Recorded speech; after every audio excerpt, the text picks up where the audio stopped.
All right, we're live a minute early. Welcome to the show, 6 p.m. Eastern, every Sunday. And we're starting out with a question because we chat for about an hour before we go live normally. And what I've got here is. Where'd it go? I just saw it. Basically, it was they've got barbs that are being kind of aggressive with one of their rainbow fish. Is that a sign that the rainbow fish is sick and they're picking on it? Is something else going on? It could be either way, but most times there's going to be someone who's the weakest in the tank. And if they're not getting enough food, which can happen a lot, if you have a lot of active fish, so you got barbs, you've got rainbow fish, and when you feed, if it's just a frenzy, if you have a fish that's weak, they can continue to be weak, where they're only getting a bite or two out of the whole thing. And then they're a little bit slower, and maybe they do get nipped a little bit, and now their body's trying to heal that wound, and they're getting less food.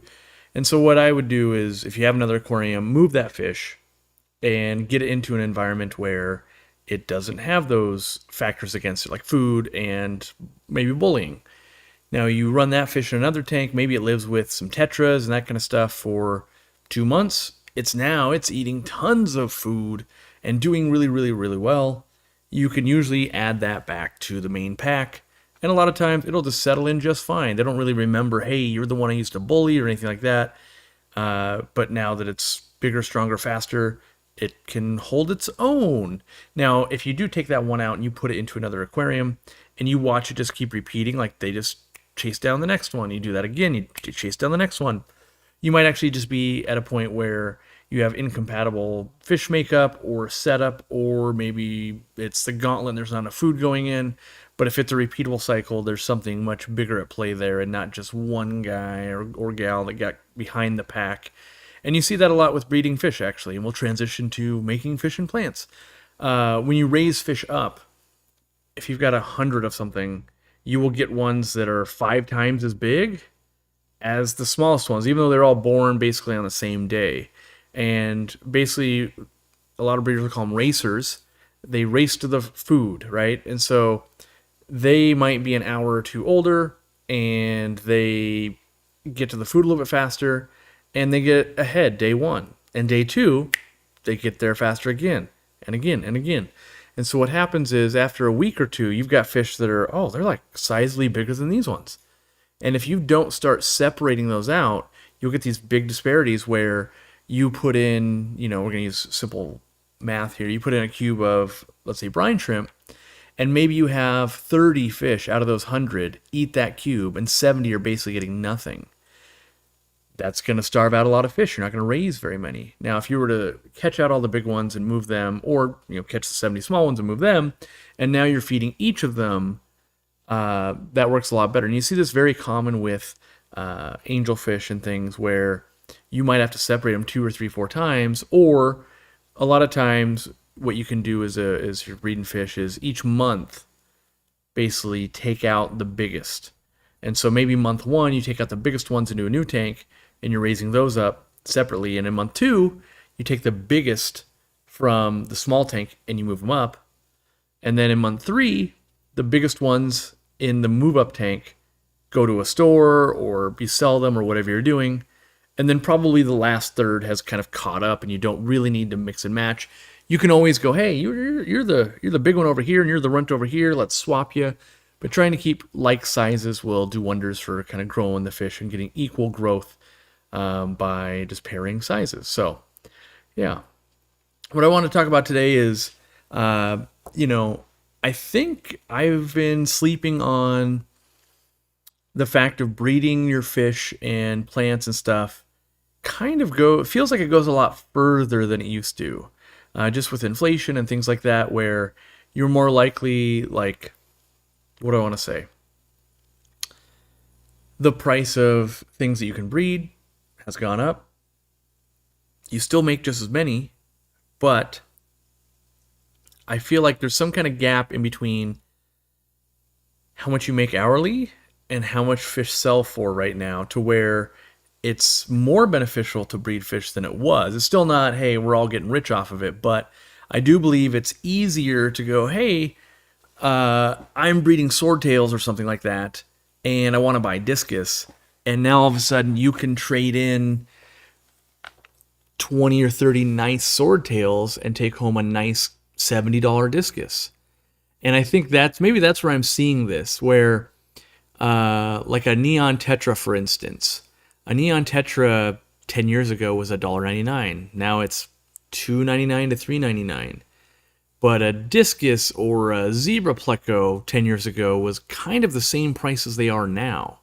And so all of a sudden it seems to be a better exchange for the stuff that we could breed, which neon tetra is not an easy fish to breed, so that's a bad example. But, live bearers and egg layers like pistos and, maybe Bolivian rams. I saw someone got some Bolivian rams and I was jealous. I think I'm going to set some of those up and try and breed them. I've tried probably 3 times in my life, and each time, I maybe gave 3 months of an attempt at it. So I never really gave it a fair shake, and it seems, seems like something I want to do. What happened to the app podcast? Can't seem to find it anymore amidst the old Real Fish Talks. As far as I know, we're still publishing, so it should be going out to Apple Podcasts and Spotify, and it's on our website and Stitcher, I think, and maybe a couple others. So we still do that, so it still should be out there. Some other updates. I finally have Easy Dechlorinator in my hands, so now you guys can get that, and you can make sounds like this. And make sure all your fish are happy and healthy and safe. I probably look tired because I put in some very long hours over the last probably 3 or 4 days. Zenzo was actually in town, and we were working on the store expansion. And anyone that's been there over the weekend or is there right now would see that the door between the two is actually open. It's blocked off. HVAC is installed. In theory, like on Monday, the permit people come out and say, hey, it's A-okay. And then we can start doing final walkthrough permitting.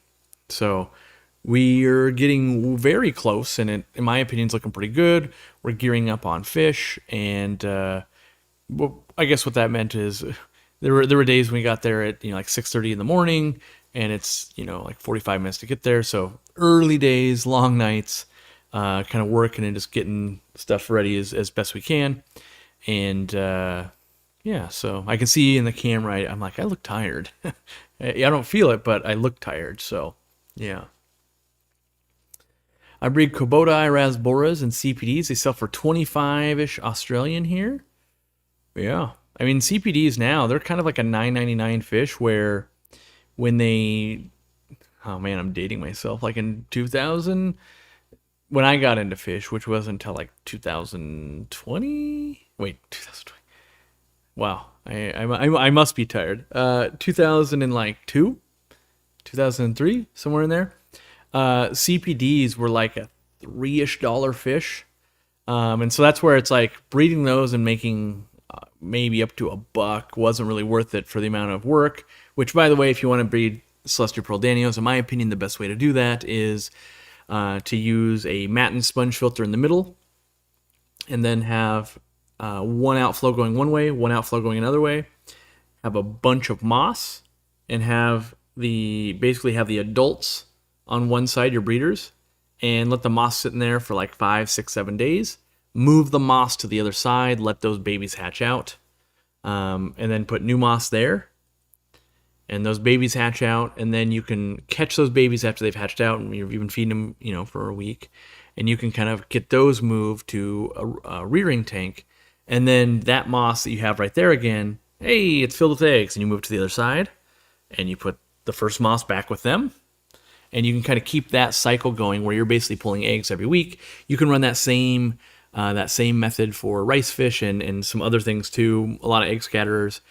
And if you kind of keep doing that, you can raise quite a few. It's still work. But then knowing that, a CPD is anywhere between, depending where you're shopping, $6 and $10, maybe more too. You're probably going to get $3, $4, $5 a fish, and at those numbers somehow it starts really adding up and doing well.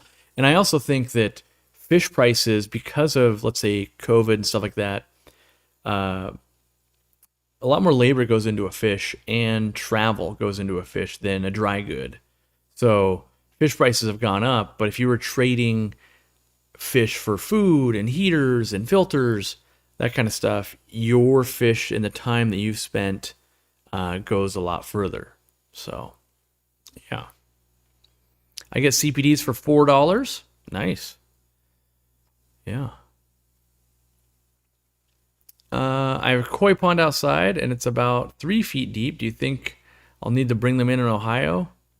I have no idea. It depends on if it freezes solid. If it freezes solid, yes. What I would do almost anywhere, because it's easy. Well, I say it's easy. If you have a giant pond, not easy. But if you have anything remotely manageable, you can, kind of cover it. If you can cover it in any way, it becomes a solar heater from the sun. Sun's out, heats up the water, traps in the heat. And you can, look on koi forums and stuff, how you build these kind of hoop tents and all that kind of stuff. And I think that's less work than catching the koi and bringing them inside and then putting them back outside every year. So I would build something like that. Now, you run into like how bad is the storm, how many trees are going to hit it. There's always factors for sure. But I prefer that, and that's what a lot of koi dealers do. They build the hoop net space, or not nets, hoop houses, I guess is what they call them. Fish Tank Barn donating 5 memberships. Thanks, Mike. I was just looking at what were you, live bears lately? I almost watched the video. So, been too busy. I got to admit, there is really no substitute for selling your fish at a swap. I have a lot in my area, and I only get 1 table a year, and you can really cash out. Yeah, I mean, most times all fish are in demand and desirable. It's a good that doesn't really go bad. I mean, there is. Like, if you bring a guppy and they're like, these are 7 years, well, actually, they won't live 7 years, but these are 3 years old. You're like, oh. But for the most part, you roll up with some tetras, and people are like, oh, I'll buy those. And they'll pay fairly good money for them. And a lot of corridoras. A lot of fish are long-lived where, maybe like a used piece of electronics. It's like, oh, well, it's aged. It's 3 years old. There's new, there's better. But a 3-year-old laser corridora is probably as good as the 1-year one or the 5-year one. And so I think you get a lot of mileage out of fish. And then I also feel like the benefit of a fish or plant is long-lived. So in plants you can definitely trim a bunch, and I'm convinced that all the money to be made in plants is in packaging. So if you just, I got a bucket full of plants that I just cut out of my tank, that gets you pennies on the dollar versus, hey, I've got 5 stems per bag with an amazing label, care instructions, all of these things, and it's laid out really well. You start doing all of those kinds of good things, and a lot of times the same thing that'll get $1, now it's getting $10. And you can definitely see this in your local clubs if you're doing any selling. I highly recommend getting waterproof labels and printing them off with a picture. So if you, and then also like stating like, these are my actual ones. Because so often people will print just like a picture they found online and be like, this is my aquarium, this is the strain, these are the ones. You can do a lot better at the swaps and club meetings and all of that. And to be honest, even when you go to a store and you sell them too, and you're like, hey, this picture, this is my aquarium right here. Like, these are the ones, these are the parents, these are the babies. I actually think I could make almost like a tutorial about that, because when you go to sell fish to a local store, it definitely helps to see, like, people show the parents, but that doesn't do a whole lot. It's like, okay, cool. When they're really old, they'll look great. But if you could show, and here's how I'm raising them. Here's this tank. I've been separating out, the racers. Here's what I'm feeding them. And just kind of getting like, hey, here's the process I do. It makes you feel better about what you're buying and more confident in what you're buying. And I think that would just help people when they do that. So, the more information and the more professional you can make anything seem, probably the more you're going to get for it. And the less effort you put into something, usually the less return you'll get. So that's kind of, all those are obvious, but if you package it up right, you can sell. We used to sell so much duckweed, it the farms would literally have problems supplying it. We were buying it pounds and pounds and pounds a week. So it it can become problematic. You just gotta market it right.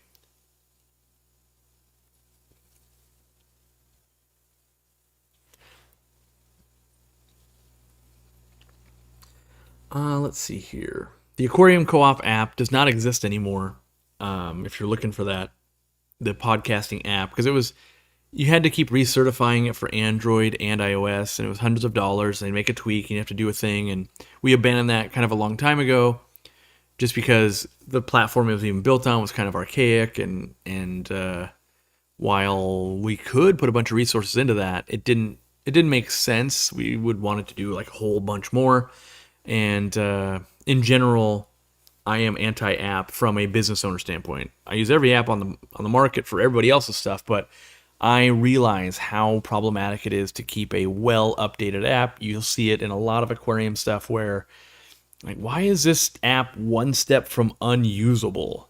And it's because they don't want to spend the crazy resources it is to keep it up and keep it going and make it better and all of that. So, yeah. Wow. Lynn's Fish Forum. That is a blast from the past. If you've ever watched his YouTube channel. Are you a full-time pilot yet, Flynn? That is a long time coming. Let's see here. The industry's a mess. You can't even sell on fish on Facebook anymore. I don't know about that. I watch stuff getting sold on Facebook every day. Every day. There's plenty of groups. And there's ways around it, like some of them, I'm not advocating for this, but some of them you like use emojis instead of, so like a symbol to make $20 instead of saying they're $20 and all that kind of stuff. And there's still like, what is it? The Band app. And you can, crazy idea, by the way, make a website. It would literally, I know I could make a website for my fish in under an hour. And so you could, even to someone like Shopify, it's $30 a month. You could all of a sudden have a professional profile, your website's there, people could see it. Like it's you don't have to make it so they can order it from you, but you can run a website just like that. And if you watch Primetime Aquatics, they do that. So every time they go to a swap, they upload all of their fish they're going to bring and sell up on their website, and they also do t-shirts and stuff. And so when you get there, you've already done your research, you kind of know the pricing, you know what you're going to buy, and that's just that next level, right? So it's like, yeah, you make fish, but do you package them well? And then, you package them well, like, do you bring it to that next level even further?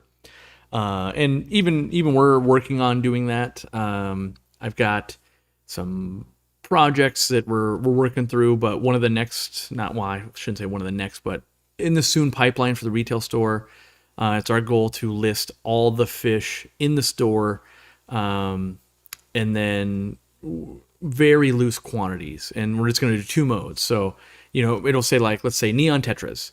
We either have few or we have many. And we'll break that down a little bit. So, for instance, with neon tetras, few might be under 50, many would be more than 50. With stingrays, few would be one, kind of more than one would be many.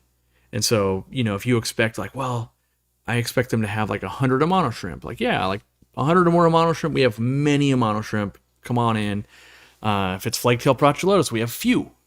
And we hope to update that once a week, which is, we would love for it to update real time, but that's not really applicable with, you have disease, you'll have stuff breeding, you'll have returns, you'll have just a fish could jump, a fish could get eaten, a fish can breed and make more. Also, it's very time consuming to count fish. So when you order 200 cardinal tetras, it would take a long time to count to 200, and they're worse off by, like, you got to go one by one through a net.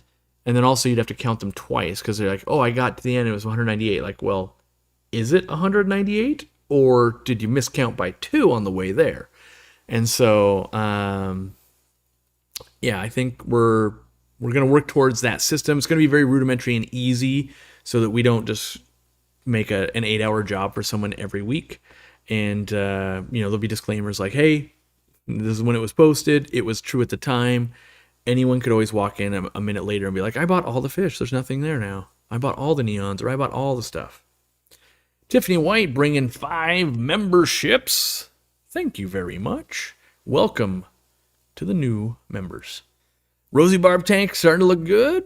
Starting to, I would say starting to. In between all the crazy projects, like I've got CO2 going on there. Kind of, there's some wood and some plants, and you can see I moved a lotus from one of my other tanks I was growing, and just been kind of slowly working on tons of things in between big massive projects at the same time, which is good. I mean, I kind of really want to focus on here, but gotta work on the stuff that directly makes money. When you guys buy from us, that directly helps. Whereas when I play around with a fish tank and I have a lot of fun, it indirectly helps. So we're focused on, you gotta get all the work you have to get done, then you can work on the side quests. So let's see here. For the Aquariumcoop dual outlet air pump, to lower one port, is it okay to restrict it, or is it better to put a T in the line and vent the excess? So what's better? I would think technically better would be a T. However, if I was using it, I would just restrict it myself. Now, if you're restricting it like 90%, okay, probably not that. But if it's like, hey, I just want to turn it down a little bit, just like a little bit, yeah, that'd be fine. Fine tuning, I think that's absolutely fine. So we are sold out of the small air pump, and we're down to like 500-ish of the 2 outlet air pumps, which now that we sell to all these stores, we could sell out tomorrow, in fact. So if you're on the fence, just know you want to order it right now. Like, today's the best day. Sunday is the best day you could ever order from us, because everything ships Monday, whether it's plant, everything just boom, quickly. And so there's also air pumps at local fish stores and stuff. But just know that with the weather events going on, and there's been delays at the ports, like we have, I'd have to look it up how many thousands and thousands of air pumps. They're actually in the United States. They just have been sitting there and could sit there for quite a bit longer till they start moving. So unfortunately, even though with all of our best forecasting should have not been a problem, we have run out of a couple of products. And there's a few other sprinklings in there, like, oh, we'll probably run out of that too. But the good news is with that re-up comes new products as well. So, just mostly I'm just letting you guys know, because I know there's people that have been impacted by the hurricanes, and there's more crazy weather coming, and there's flooding, and there's all this stuff. And I do, that's not the right word. I was say enjoy. That's not right. I guess I like reading when people are like, hey, the air pump has been performing exactly how I've needed it to in this time of need. And I'm like, yes, all right. If you guys didn't know, I've got some right here, actually. If you didn't know, we made the battery-powered air pumps. They last longer. I've said this, here and there, but so they used to last up to 16 hours. Now it's up to 40 hours. And okay, 40 hours. That's what we advertise. In my personal testing, now, how hot or cold the environment you're using them matters, how much back pressure matters. There's a lot of things that matter. But in my testing on my desk, if I just open this up and I turn it on, I can get up to 52-ish hours. And I actually noticed something interesting. If I put it on this side of my desk and it sits under the skylight and it's warmer, I get like 52 and a half hours. So just even that, because lithium ion batteries and stuff, when it's super cold, they perform terribly. If you've ever used cameras or anything like that, if you're ever doing photography or recording when it's snowing out, you're like, man, my battery, they're just gone. So yeah, just know that. What was this? This is, oh yeah, I know what that is. So Let's see here. I go to my weekly local fish store and I almost always tell the owners to try and partner with you guys. It's way too hard to get your products in Toronto. So to be fair, it is hard to partner with us in other countries, mostly because bandwidth is difficult in importing into other countries and everything. So, but if you're in the United States, that works a lot better.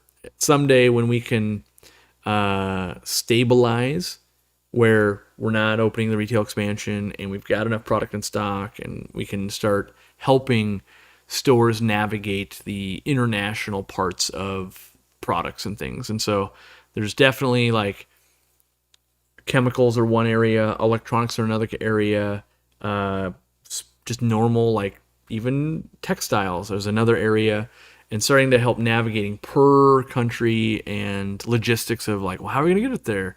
And a lot of times, the further you need to go, the more you need to buy for it to make sense. It's like, yeah, you should really be ordering like 3 pallets worth. And then how much 3 pallets worth cost? Like, oh, like $20,000, $30,000. Whoa. For something that they might not even believe in yet. So it can definitely be a bit hard. Will the dual outlet air pump run 2 large sponge filters on a 55? Yeah, it will. So the thing to know about our air pumps is they are not crazy powerful. They're not crazy weak either, but we definitely have to get a balance between running off battery in an emergency and running for a long time, and then also producing air to run the sponge filter. So will it do that? Yes. Are there other air pumps on the market that are stronger? Yes, without batteries. And we're actually working on a non-battery air pump that will come out at some point. We're still working on it. Like, for some reason, prototypes are taking a long time. It's slow with this for some reason.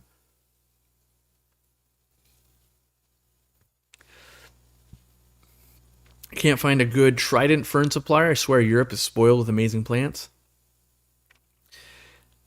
Yeah, I think it feels that way, but the amount of farms that are in Europe is huge compared to what's in America, which is like none. We've got very few actual farms here. But yeah, I ordered some needle leaf import Java fern. Not good. I mean, it's alive. In fact, there's some right there that I imported. The problem with the import that I don't like is every one leaf is its own rhizome. So if you take it out of that pot, it's a disaster. And so, like if it's at least like this big, you can like, oh, I could tie around it or glue it, but it's literally like the tiniest pieces, and that just makes it extra, extra difficult. So it's only in the pot there till it grows and attaches. But we're looking for, I love needle leaf. I love Trident. Those are the main two I love. But there's like 20 different varieties of Java fern. We're looking to bring on some more because I like them quite a bit. Oh, I know it. I was like, why did it get so hot? My fan's off. But I think it's because I turned it off when I changed the lighting. But I'm going to bring in some more Java ferns and stuff. And that's also another great plant. I've seen some people make a crazy amount of money on like nice needle leaf Java fern that's just like, oh, look at this rhizome, or look at this little mat. And they sell so well at the stores, and customers want them. Slow growing plant in comparison to stems, obviously. But as you can see, people are looking for it. And I started looking for it again because I was like, I want some. I miss growing that plant. And the cheapest I was seeing when I was just doing quick Googling was $20 a pot. And I was like, whoa, what is going on? So I imported some, and it's equivalent to what I ordered. And I'm like, yeah, I would have been disappointed at $20. It was even one of our partner stores, and I was like, well, I think I know where they're ordering from. I'll just order some and test it. But yeah. Killer Kitty coming in again this week with 5 more memberships. You're on fire. Stephen P. I hate buying Java fern like that, but I just separate them and tuck them in to the CO2 tank in the hope of having reasonable ferns someday. Yeah. It's that's what basically what I've been working on is take a pot of Java fern, put it on a piece of lava rock, or put it in a planter and just let it grow until now I've got a big old piece and I can kind of trim. And that's what I did with like this bulbitis and what I'll be doing. I've been doing it with some anubias, and that's why all the aquariums got CO2 is not so much because I need it, like as in the plants will grow fine. I'm trying to go like, hey, if I can grow a leaf a month on Anubias, like can I grow a leaf every 2 weeks? Like let's just speed that up because this fish room, I just want more of that. So more slow. I want lots of slow growing plants, which means they're usually expensive to buy, and then it's not a great plant of like I will buy one Anubias, and in 15 years this will be full of Anubias. So that's kind of a problem. Ooh, Nightbot says, check out our online membership benefits, 5% off purchases, monthly speakers, and more. That's right, that's right. Why are my Java ferns dying?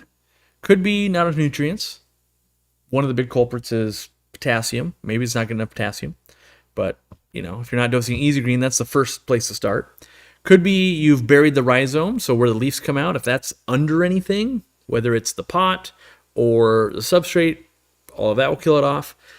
Could be way too much light. That's another scenario. Or it could also be losing the war on fertilizer. So if you have a tank that's like all these super fast growing stems and it's high light and you're injecting CO2 and you just like plop in one Java fern, a lot of times it just won't grow as fast as these stems that are growing inches a day. But without kind of posting on the forum or Facebook and having pictures, I can just call out all those things I thought about. But when you get a picture like, ooh, I can spot this or I could spot that might help you. I never got into saltwater.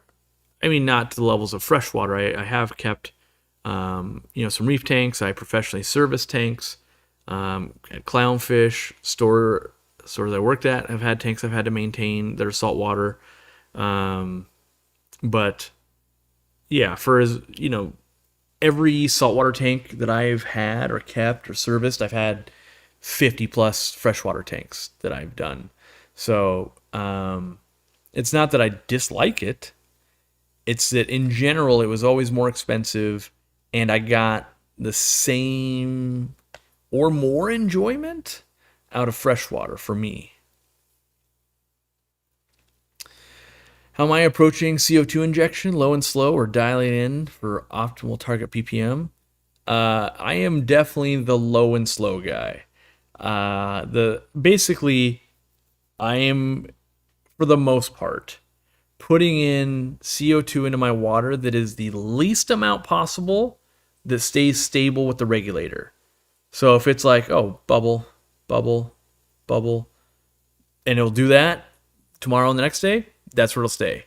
But if it's like, oh, I got to turn it up just a touch more because it stopped on day 2, like, all right, a little bit more.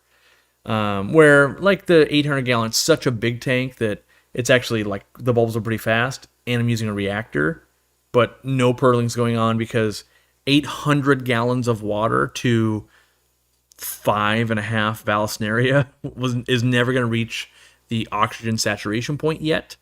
So when you look at purling, all purling does when you're looking at a plant, it means that the water can't hold more oxygen. And you can help yourself out with air stones. That'll get a lot in there. And then you get plants growing it. But, one plant, let's say I've got this much plant. In a 5-gallon, might get purling. I take that same tank or same plant, you put it in a 40-gallon, might not purl anymore because it itself doesn't make enough to maximize the oxygen content. That's right. Just smashed the like button. Do it. I put a pregnant Variatus platy in a 10-gallon. She had a few babies, but doesn't look smaller. Is she still pregnant? Do I need to put her with a male to mate again? Normally, they will kind of store sperm. If they're with a male continually, they have in my experience, have a chance of having larger births. So let's say I've got that scenario going on right now. Some original guppies I have, they were pretty old when I got them, the monster guppies, and they're still fighting. One, I lost another one, and one's still fighting a like bacterial fungal infection. They're still medicated. The babies are absolutely thriving. But what I'm going is, without introducing more males, typically a library will keep having groups of fry. But what I experienced, I feel like you might like, oh, it had 10. Where if it was the male the whole time, I might have like, oh, I got 22, or a bigger number. But then you also have more males trying to eat the babies, and so yeah, take that for what it's worth. I'm actually working on, when I have some more time, I'm going to try to catch one of my big Molly females, like when I think before she's about to give birth, and move her to an aquarium so she can go and give a bunch of fry out. Then I'll grab her, put her back in the main tank, and let those raise up. So, because they look great. I love the way they look, but as I took out a bunch of plants, which you guys don't know, but there's still fry from the Nezzies, Nezaquatl swordtails. I've got pygmy coriodoras in there. I've got the cyprichromis in there, and then I've got these mollies in there. And every time they give birth, someone on the other team just goes, "No, you ain't gonna outcompete us. I'm gonna eat those." And so I need to like sell some stuff off at the store or something, and I really just need like that female to go, "There's a bunch." When will the world's largest guppies be available? A couple years. If I do everything right, hopefully a couple years. Or, I mean, there's always a chance that lots of people keep reaching out, like, I got the biggest ones, and I'm like, yeah, they're kind of just the size of a guppy. Or they don't really put it like next to something, so I'm like, that could be 25 feet or this big. The picture, there's no banana for scale or anything. I'm from Brazil. You got a lot of biodiversity in Brazil. You buy the sips from me? That might be a thing. Although I'm not setting anything up. I was just like, how would I make that happen? Like, I got way too much going on to even make that happen. Like, it's the best I could do is like get them to the store probably, and then at some point they'd get sold. Which Repashy product is best for shrimp and autosynclus? In my opinion, just buy the community blend. You could argue and be like, well, so green is a little bit better. Like, yeah, it's a little bit better, but I like just having one to kind of feed them all. The best one, in my opinion, got discontinued, and that's a shrimp souffle. I still believe that was the best Repashy that was ever made, but it does not exist anymore, which is sad. Nanochromis and a pair of cribs in a 60-gallon? It'll either be super awesome or a bloodbath, because they could get real territorial on you. And you won't know till you try it, which is a little bit of dicey. Wanted to repay a little bit. Super chat, by the way. My insulated tote came in with no shoulder strap. Oh, no. The co-op sent me a whole new bag for free. Can't beat the service. Well, I'm sorry that, our manufacturers basically forgot a strap. And a lot of times why we will send out a whole new product is because the shipping is just more than the product. So, and by the way, it's not even an attempt to make you feel bad or anything. Just in general, why people are like, why would you send the whole new thing? It's like, well, we aren't going to have a whole lot to do with like, oh, now we have a bag that doesn't have a strap. Like, yeah, one of the employees or us could use it, but at the same time, we'd rather just make you happy because you were the one inconvenienced. And then, like, the weird part about shipping is if we ship a strap and it's like this big, it's like $10 to ship. And if we ship the bag and we mash it down to this, it's $11 to ship. Obviously, it depends. Like, if you live here in Washington with me, then it's like, oh, it's $14 a ship, or it was $12 a ship. But for the most part, We would just rather ship a new one. There are times like if you have a ballast issue, shipping a ballast is $12, shipping a light is $60. So there are some times when not a new product gets sent out, but if it's gonna be the same, gonna be the same shipping for us, it may as well. And doesn't help us if we don't have parts, So it's like, oh, trying to think of something that I don't know. We probably have extra caps. I was gonna say like, oh, it didn't come with a cap or something, but I'm sure we have extra caps probably. But yeah, get that 1 milliliter on the inside. Whoo! How is this? Is this the same exact cap? I've got prototypes for multiple types of bottles. Yep, same cap.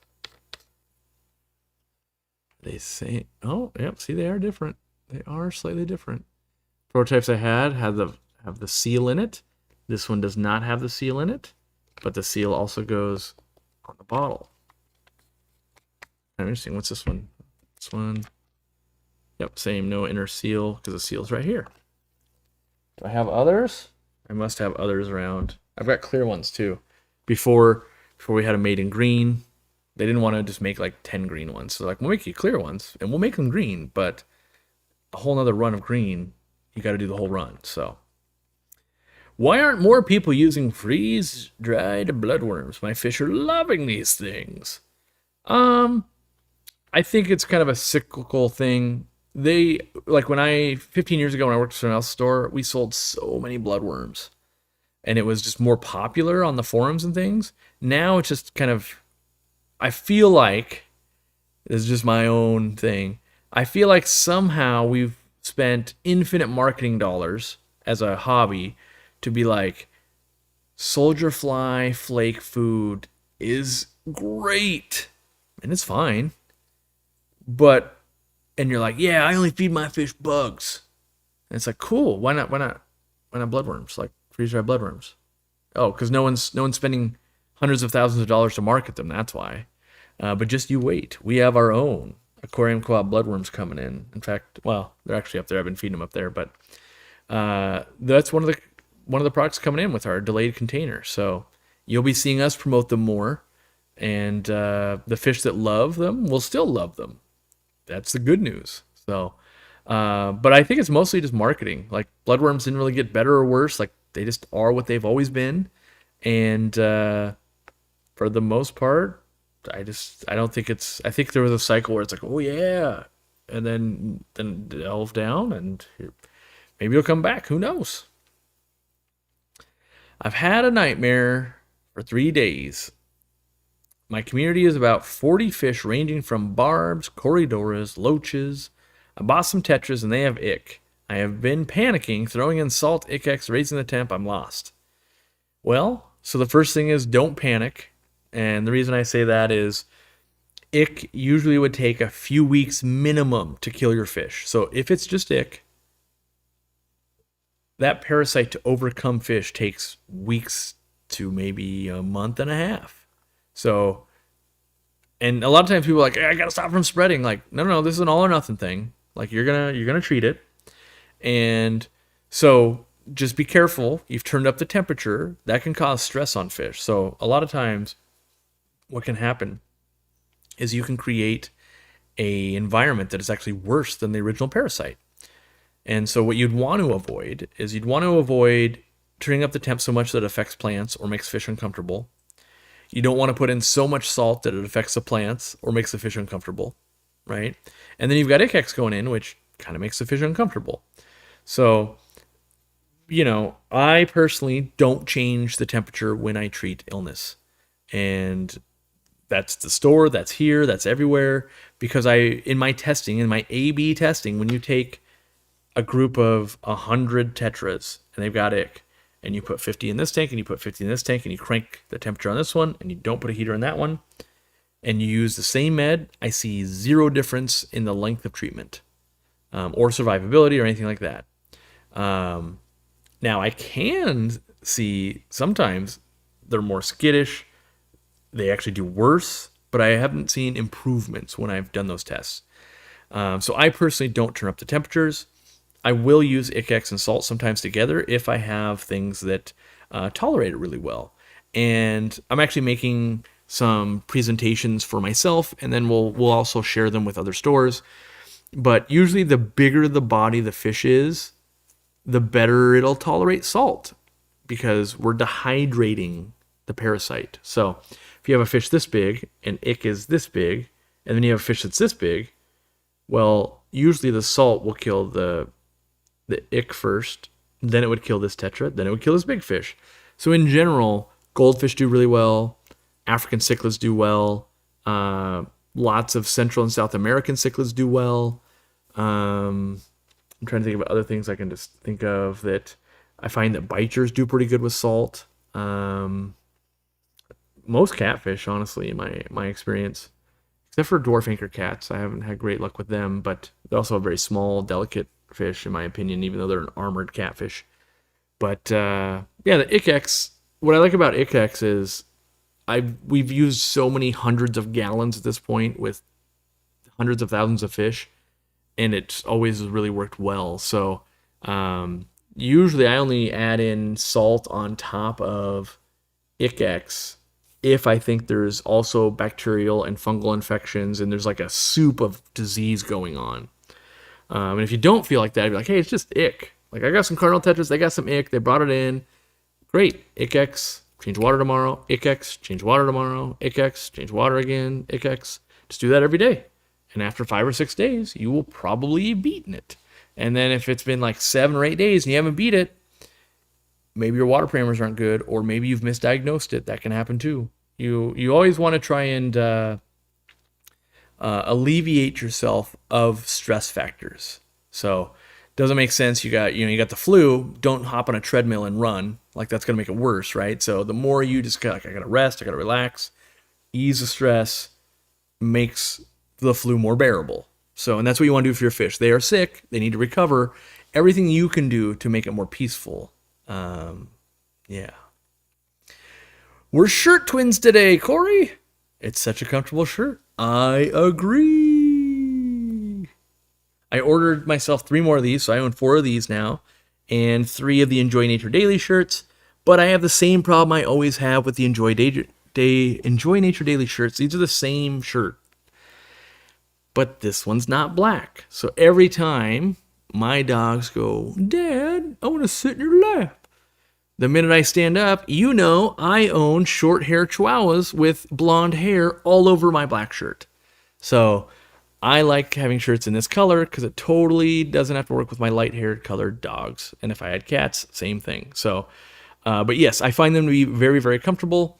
And there's also some strategy.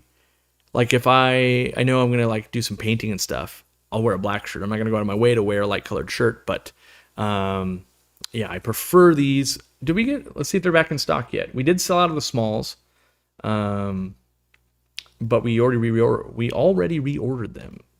But I don't know if they have arrived yet. I will tell you. Do we have smalls? Survey says. Oh, I think that's only at retail. Let me see. Yep.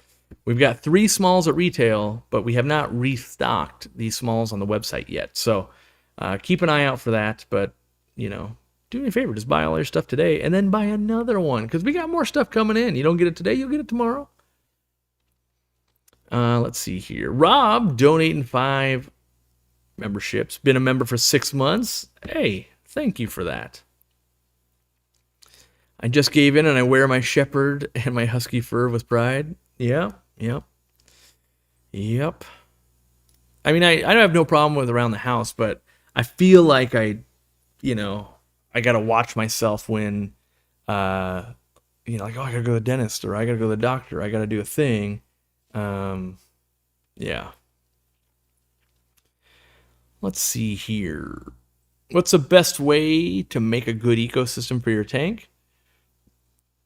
There's about 1,000 directions to go with that, but the easiest concept to say is time.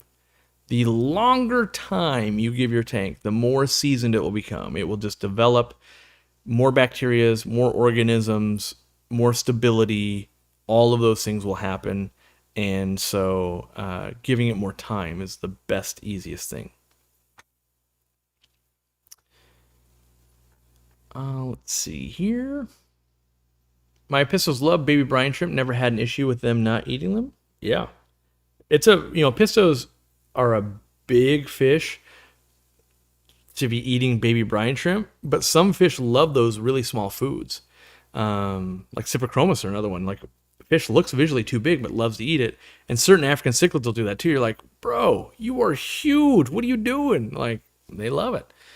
Where all small fish pretty much really love live baby brine. You can get big fish though. They're like, it's not worth my time. Like an Oscar to a certain size goes, no. Mm-mm.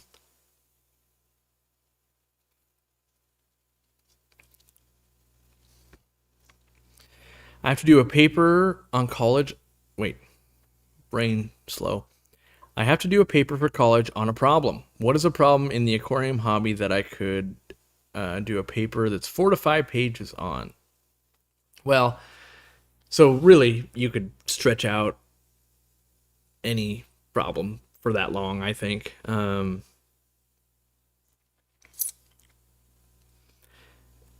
would say pick a passion, but I would probably do something like why a problem in the industry is the goals of a retailer don't line up with the goals of a customer or a hobbyist currently.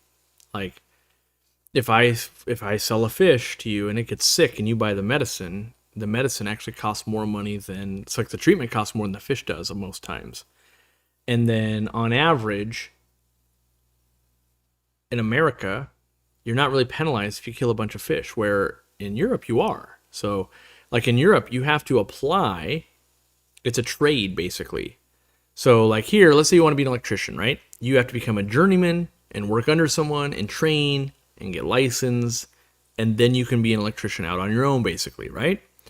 Well, that's the same way it works in Europe when it comes to you want to open up a fish store. Great. You have to work at a fish store, you have to train, you have to pass exams, and you have to uphold standards to continue to do it.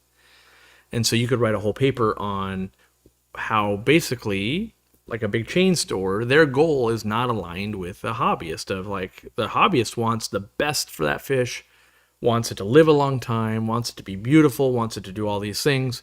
And it's actually not in the best interest of a store to provide that. That it actually goes against, because the business's goal is to make the most money possible.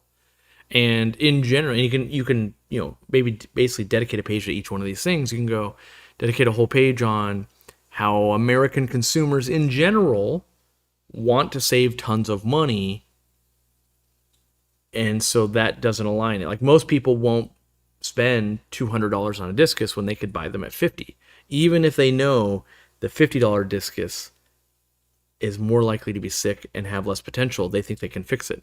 And we see this all the time with a neon tetra, right? So a neon tetra, they'll go on sale at Petco, a PetSmart, that type of thing, for $5. And you better bring them home, you better quarantine them, they're going to get sick, But even, I literally have heard this come out of a hobbyist's mouth, like even if 2 of them live, I will have saved money compared to buying them at $3 or $4 each. And those statements are true. You will have saved money. But that's not the full picture. The full picture could be like, well, what about not having animals die? And what about potentially, like, there's not enough thought given to the amount of meds you have to put into a fish. You could hurt their longevity, right? There's all these different aspects you could go, and just looking at why maybe we have the state of the hobby. And then you also have things unique to USA compared to Europe, and that would be that coast to coast, we are huge. In Europe, you can go from Germany to France. You're like, wait, that's 20 minutes? Like, from Chris Lukup's house in Germany, we can go to France, and it is faster than me going from here to my retail store. And so when we travel there, sometimes it's like, oh yeah, in any direction I can travel like 6 or 8 hours and get to these crazy countries that sound super crazy and exotic. But you're like, oh no, it's like driving a state over, and now I'm in Budapest and I'm checking out the fish scene there. So they've got all that, and shipping is super cheap over there in comparison. Chris always freaks out. He's like, I could basically ship fish anywhere for like €5. Where here, Not the case. Like 50 euros. Like, whoa.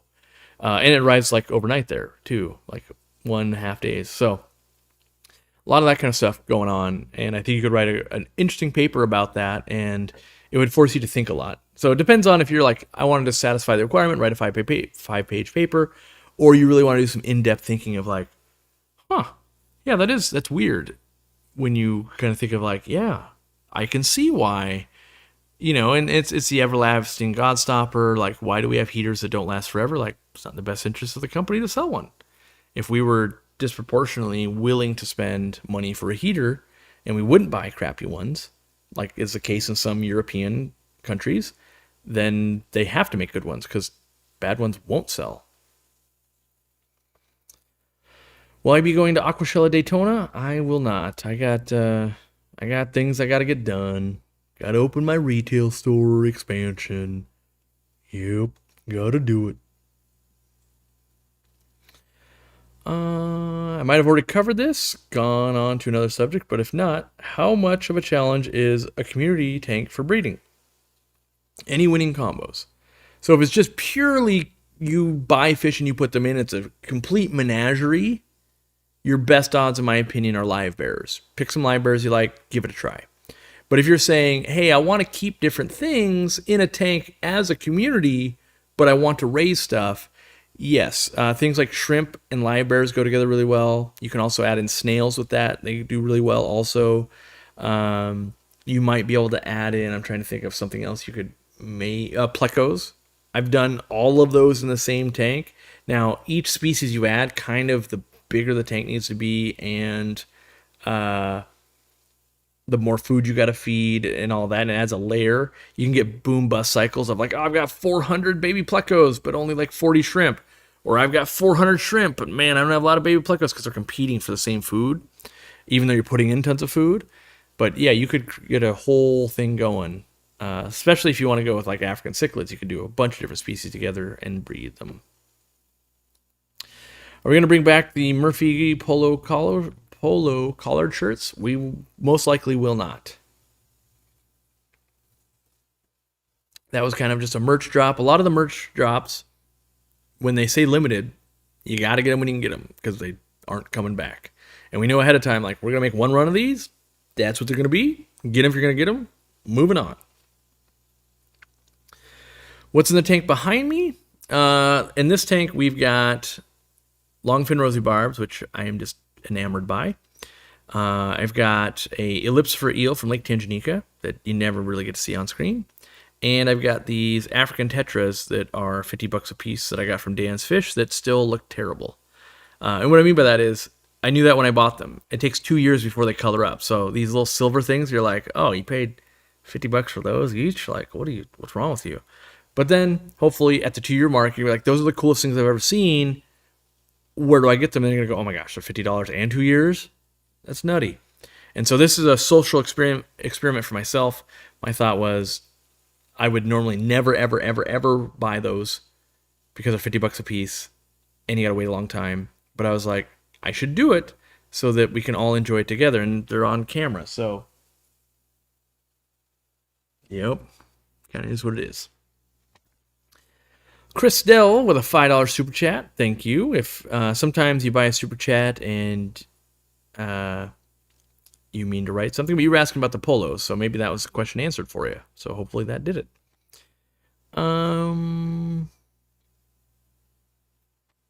How large of a tank do you need to breed live bears like killies? Are you speaking like the least killie fish, aka Heteranda formosa, which is a live bear? You can do it in a 5-gallon.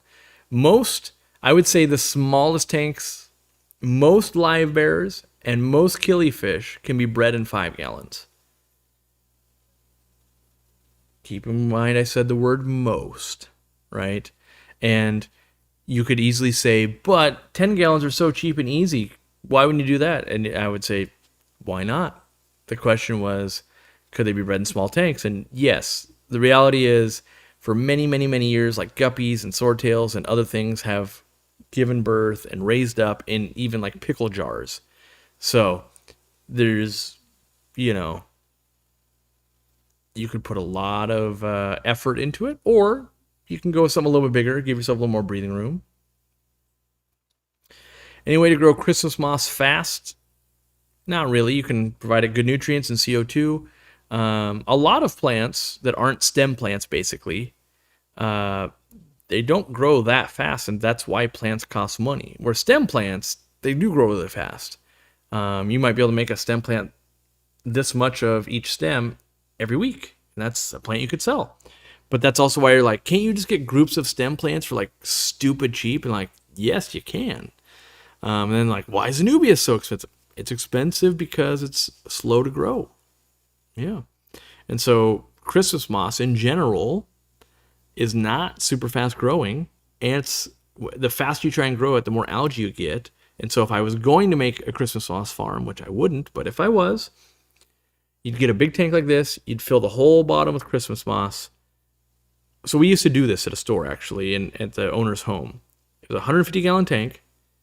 You cover the whole bottom in moss, right? Then we dropped 1 foot by 1 foot pieces of stainless steel on the moss. And you do that. Then you let the moss grow through it. For any of the algae, you have a bunch of Amano shrimp, and they will take care of that. Then you get underneath them and you cut them. You take the mats out. You can then put them into 3x3 squares. You can do any other thing you want to do to them. Maybe bend the stuff that you had to cut and all that. And then you put the next mats in. And that was a way to farm it, but it was still very labor intensive and kind of not great.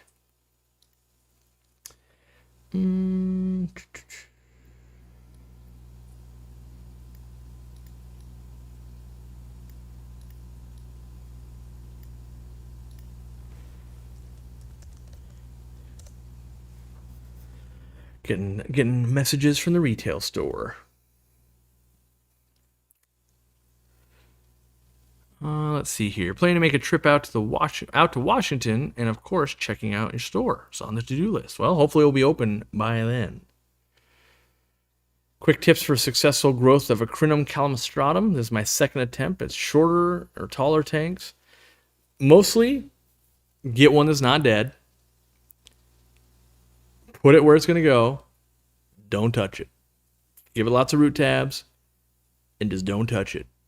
After a couple of months, hey, that's looking pretty good. After a couple of years, you'll make some babies. That's a very slow grower, not a weed plant, and oftentimes it's just not always crazy healthy when you get it. Like we would buy them, and half of them wouldn't be very viable, so we'd have to like throw them out. And so that's why we stopped selling it long term. Was it just didn't make sense because they're an expensive plant. And then if you're throwing away half of them and you're doubling your money when you sell them, you're like, I'm just breaking even if nothing goes wrong in shipping. And you have to build that in. If you ship 100 of them out, like there's going to be stuff that dies, for instance, from the hurricane. Because they were shipping and no one knew oh, this state was going to get hit. So they already ordered. It's going to get stuck. Can't even get there. And then you're going to be like, well, that's on us. It's our job to get it to you. So. Oh, man, I'm missing it. You see what I give up for you guys? My wife is updating me. I have a pheasant update.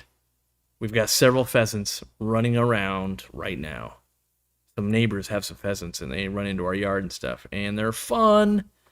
But I'm at work, so I can't run over there and just be giddy looking at pheasants. They'll hop into our yard, and our dogs will freak out, and they hop over the fence, and our dogs freak out. So they're fun little critters to have running around.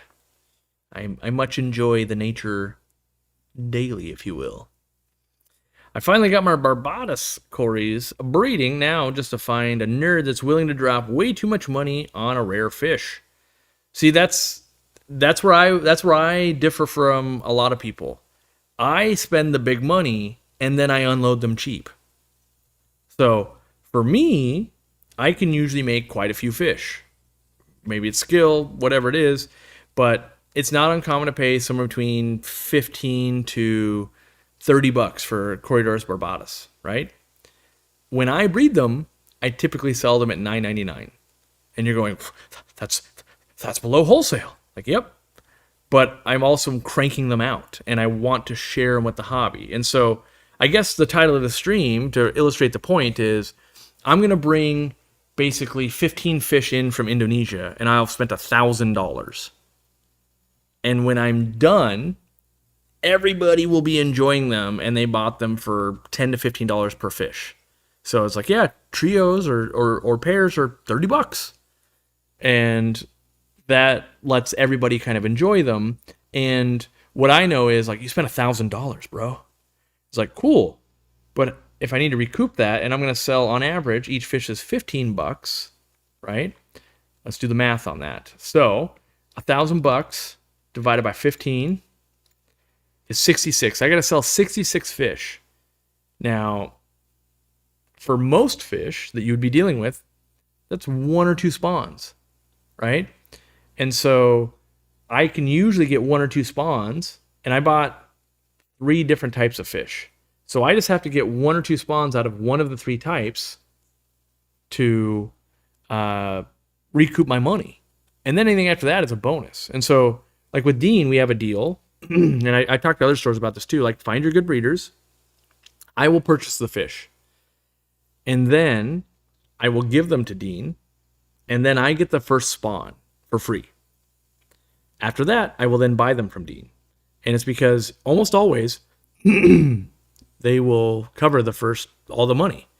And so, a good example, $500 for 3 397 plecos. Sorry. Made the videos of driving them back all the way cross country, gave them to Dean. I then get the first batch, right? And I think we made 10 or something. Well, 10 at $60 a piece, or yeah, $600. Like, we're in the clear already. Now, what we actually did was bred them, then the first spawn, bolstered the breeding groups, and then I got a spawn. But, for the most part, I find most fish that anyone would buy, the first spawn will have paid for them. So if you have the breeding chops to breed fish, then that works out really well. And if it's a $30 pair of guppies, so you buy them, the first spawn, if you could, even if you go, I'm going to sell them at half of what I bought them for, right? So you're going to sell pairs for $15. Well, you'd only have to sell 2 pairs, and your guppies will have more than 4, right? So, and then you can get to things like, let's say you really want to maximize it.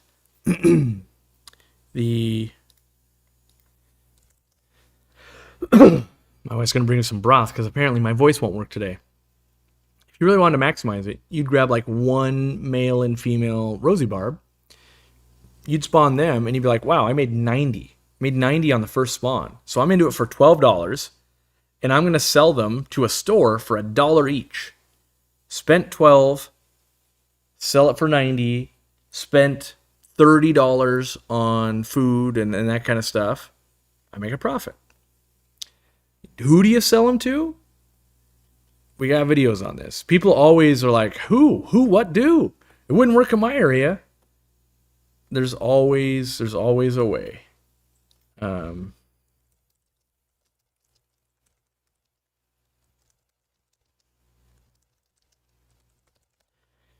There's always a way. There's Aquabid. There's other websites to sell stuff on, shipping online. You can make your own website. You can sell to stores. You can sell to local clubs. You can sell on Craigslist. You can sell on a band app. You could trade them with other hobbyists. You could give them away. You could... I'm sure there's always like, of 10,000 people, yes, the 7 of you could never sell a fish. Like, you're in that, but the other, lion's share of the people, there's a way. Now, that doesn't mean it's super easy. You can always be angry, like, why is it so easy for them to sell fish and it's so hard for me? It's like, well, for instance, it's pretty easy to sell fish in Washington, but also houses start at like $600,000-$700,000. There's more money here. There's just bigger industry here. There's lots of stuff going on. And if I was to take my fish farm and move it to the middle of nowhere, like Dan's Fish in Wisconsin, you have to ship. You have to. There is no local scene there. But much cheaper to operate there, and the building, the house, the land, all that is cheaper. So usually that's how it goes, right? Let's see here. Oh, you could also bring your fish to events. So if you were doing live bears, for instance, great. Here I can do this. There's lots of people that do this. You can drive and sell at an event. Yes, Dan's Fish is in Wyoming. Wisconsin, I believe, is actually bulk reef supply. There's a lot of players in Wisconsin, actually. I also believe, is it Custom Aquariums is in Wisconsin also? Yeah, all W's are the same. Washington, Wisconsin, Wyoming, Washington, D.C. It's all the same. Who cares? Where was I going? Oh, but you can, like Greg Sage used to do that. I did a cross country trip with him, and he would load up about 25 pairs. Either side's fine.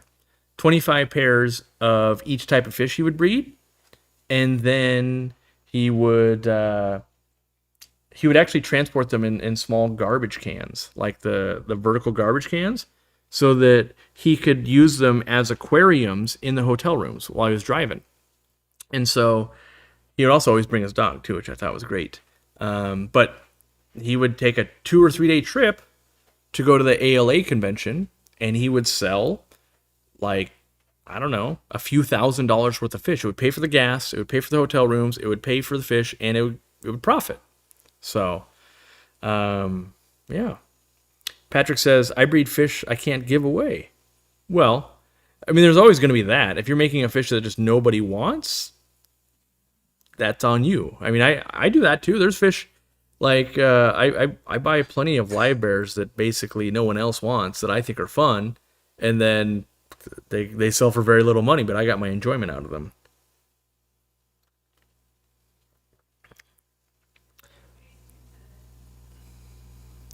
Here's my Aquarium Co-op mug.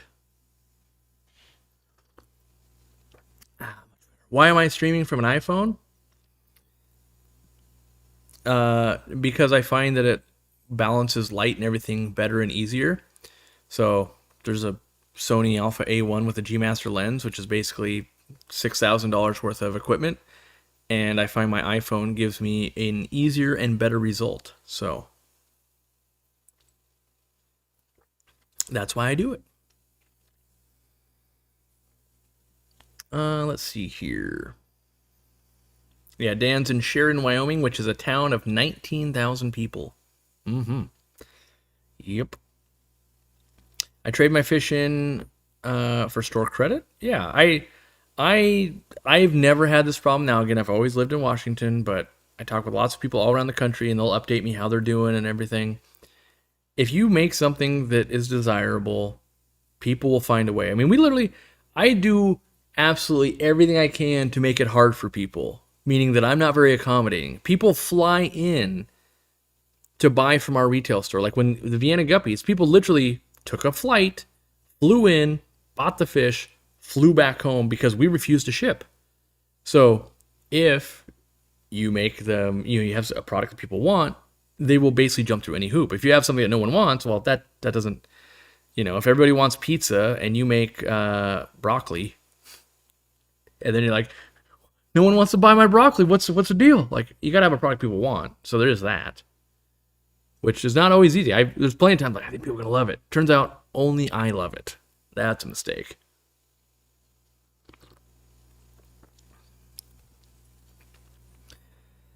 Let's see here.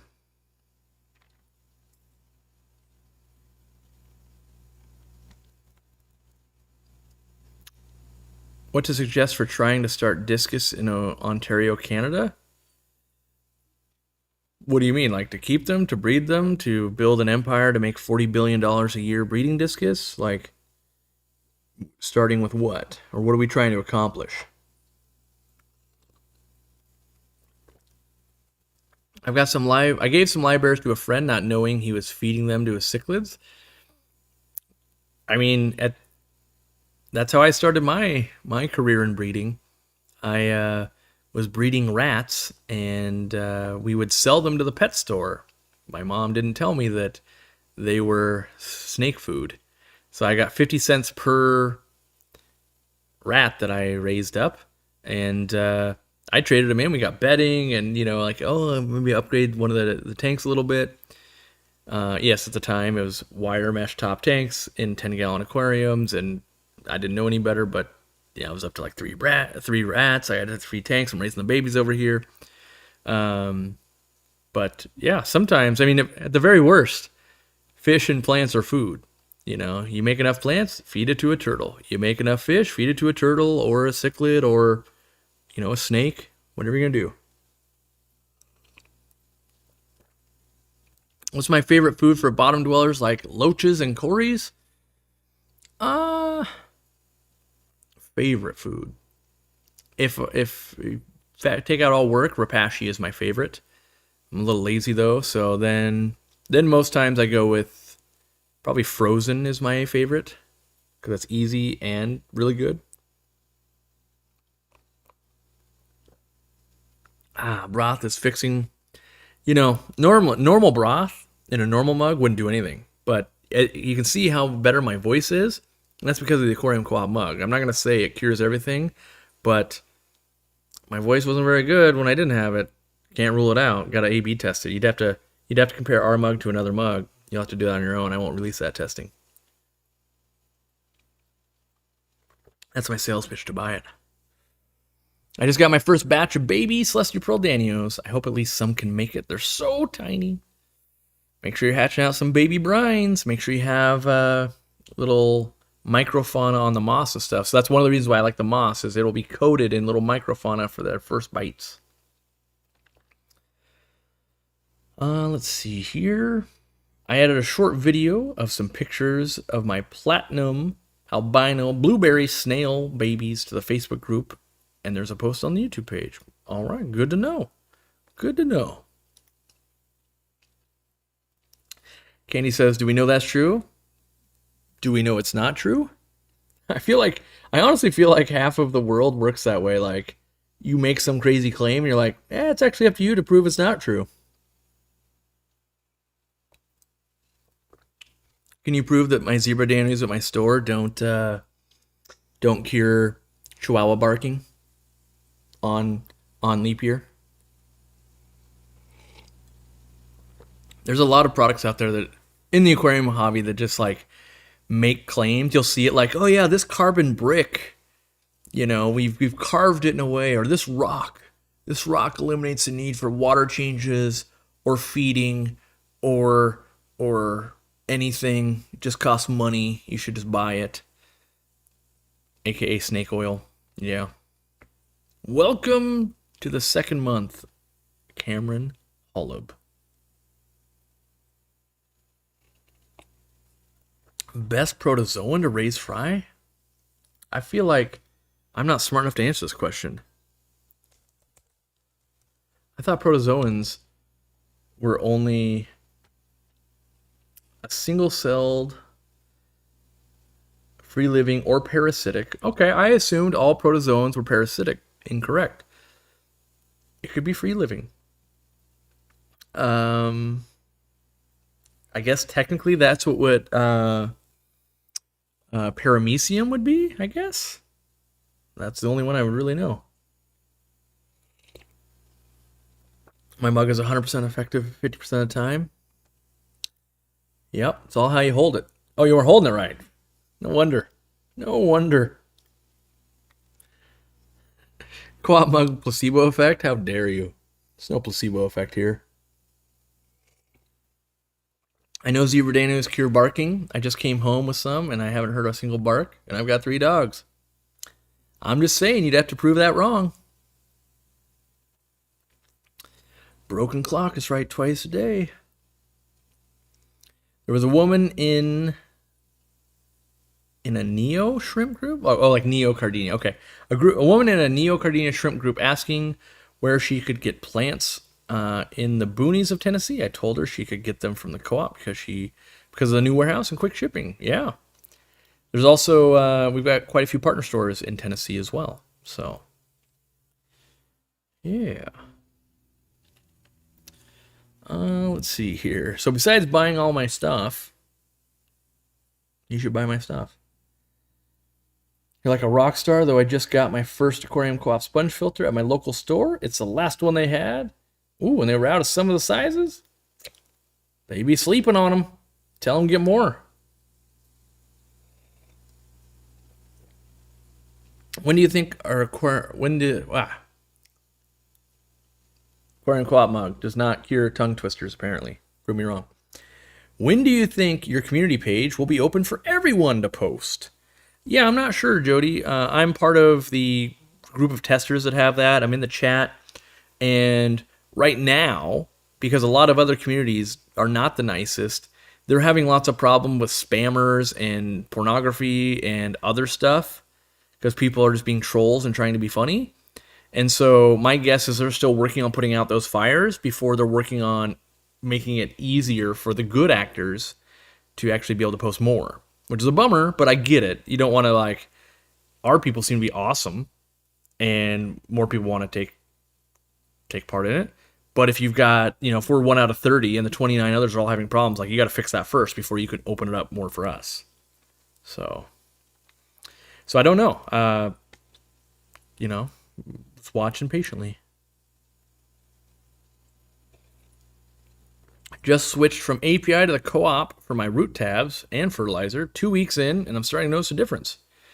Yeah, I've never really done extensive A/B testing versus their root tabs versus ours. I was always a Flourish root tab person, but in terms of fertilizer liquid, I have no doubt because when you compare them, it's like I'm trying to think of something that's super weak. Their fertilizer is like if you used a tea bag that you'd used 196 times already. That's how concentrated their fertilizer is. And then ours is like if you put 7 tea bags in this cup is how concentrated ours is. And so the plants go, oh my gosh, that's strong. And it's like, that's great. And then with, the lighter stuff, they can't do any harm, but they also don't really grow plants as fast for most people. So, yeah. We're working on some new stuff, some new pricing for root tabs, and our root tabs are changing over time. They're getting bigger and better, and so some things will be changing. We're still waiting on custom dyes and stuff, which was it. This has been the longest change on a product I think we've ever done, where seemingly it just takes forever because new machines had to be bought and calibrated and custom made to do the things we want to do from the people we buy it from. Any new products coming out soon? Yeah, there's some more prototypes. They're not prototypes, really, production types. We got the weighted air stones that'll be coming. I've shown those before. I think we got some bloodworms coming. And then the magic nano feed. There might be one more too. Maybe one more. The latest and greatest. This easy dechlorinator is actually said if you use it in your aquariums and you eat Taco Bell in a room with aquariums, it's said that it makes your Taco Bell taste as good as it did 20 years ago. Yeah, so remember when you were like, wow, it is great value? Interestingly enough, Easy Dechlorinator is such good value that when used in an aquarium in the same room in which you consume Taco Bell, it brings you that nostalgia. It's crazy. Also a new product. Super glue? Yeah, we've got the super glue. Do I have it here? I was trying to glue those ferns I was talking about earlier. I don't know if I opened it. Yep. It's over on the other side of the room because I was gluing pieces of Java fern to wood. So I don't have it at the ready anymore. And it's actually supposed to go right there. So if you go back episodes, Because it was sitting here when I was showing it. Make sure it's down on this towel. Aquariumcoop towel. Make sure you get it. It's supposed to sit right there. I need to order another one so I can have the super glue just sitting there. But, sometimes you got to actually use your own products. Because I didn't have enough, and I wasn't waiting. I was gluing that wood today. Man, it's warm. I drink all that hot broth, and now I'm boiling. All right. Not much else can make Taco Bell taste worse. I know, this makes it taste better. Yeah. I mean, if you use our competitor's chlorinator, it will make Taco Bell taste worse. Prove me wrong. Oh, man. This is going to end up being like some big weird thing long term. Do our dogs like fish in the tanks, or could they care less? I haven't really had any tanks down low, so I feel like we did. No, I don't think I've really seen them interact too much with it. So, yeah. I feel like they would, though. I feel like they might. I could see Tinky like chasing them. Tinky is obviously one of our dogs, the worst fly chaser on the planet. She, for whatever reason, she'll watch a fly and then add 2 seconds. So here's a fly, and then the fly is over here. That's what she does. And she's always a solid 2 seconds behind that fly. And she is so nimble and so quick in life. But for some reason, there is a lag time there that is crazy. Let's see here. What are we talking about? I bought the Zoom Ed dried shrimp. When I opened, the smell was an ammonia smell. Is that normal? Oh, like the little river shrimps? I haven't opened those since they were giving me samples like 10 years ago. I don't remember what they smelled like. My guess it's going to smell like some kind of preservative. So probably, yes, that's probably a normal smell.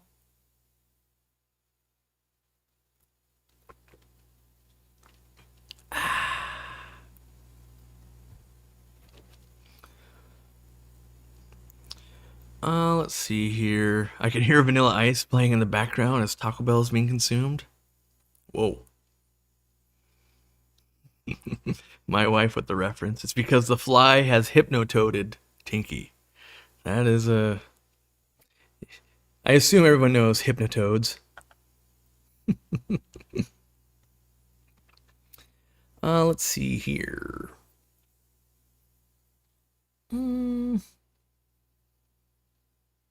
Oh, hold on a minute.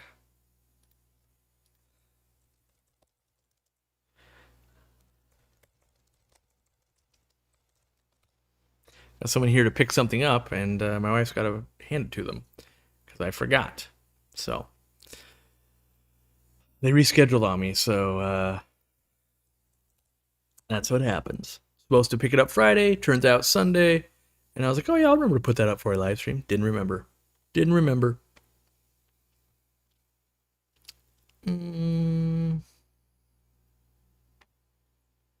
wouldn't feed Taco Bell to my dog. To be fair, I wouldn't either, because that would just end up being bad. But why do I think some North American native fish aren't popular in the aquarium trade as in the US? Wait, in the US. Well, some of it would be like any fish caught in Washington can't be sold in Washington. So there's like some regulations like that in states. So it's just like, oh, you can't do it. And then I think in general, this is my own personal opinion, 98% of USA fish don't look that cool. You're like, oh, what about pumpkin seed fish? Sure. Okay. What about darters on the 4th Friday during breeding season? Sure. Yes. Every other time, not so cool. What about shiners? Okay, yes. There's 2 or 3 species of shiners that look pretty okay. But for the most part, like everything else, you're like, yeah, it's not. And there's a lot of species that have to be chilled way down, and people don't own aquarium chillers. So, yeah. Trying to think of any other species I can think of. There are things that make it to our aquariums, like Balasnaria, ghost shrimp, nerite snails. There's things like that come from the wild in America that go straight into our aquariums. But a lot of times, They just don't have what people are looking for. I do think, if every store did have a native section, I do believe more people would keep natives. However, on average, people want cheap and colorful and all of that, and the natives typically just aren't that. So, on average, not there are definitely some cool ones, but on average. Let's see here. When I was a little kid, my brother and I kept crappie we caught, and my favorite thing was to feed it minnows. Yeah, there definitely is lots of clubs that'll go out and catch fish, and there's people that will keep them, especially like in Florida. That goes on a lot where you keep. There's a lot of people that keep big predatory fish, and they will just go insane and be like, "Oh, I caught mollies and gambusia and this and that," and use them as feeders. Like it does exist, but it really circumvents the fish store aspect too. That's a good point. So I do meet a lot of people in Florida at the clubs, like the ALA convention, that kind of stuff, where they do keep a lot of natives, but they also don't have as much freshwater in Florida because people are like, I can just go to farms and buy it, or I can just go to local waterways and get them. And so they have lots of saltwater stores, but not many freshwater stores. And so maybe that sets the tone when, like for instance, if we were just going to sell a bunch of native fish, which would be illegal in my state, but if we were, right, eventually some people are like, hey, that lake over there, I could just go get them. Why would I pay you, right? Flagfish, that's another good one that does get sold. Yep, the flagfish does. But, yeah. I mean, there's pygmy sunfish, there's long-eared sunfish. There are some cool things out there. That is true. But I just don't think it holds to like the diversity of a lot of other countries in the world.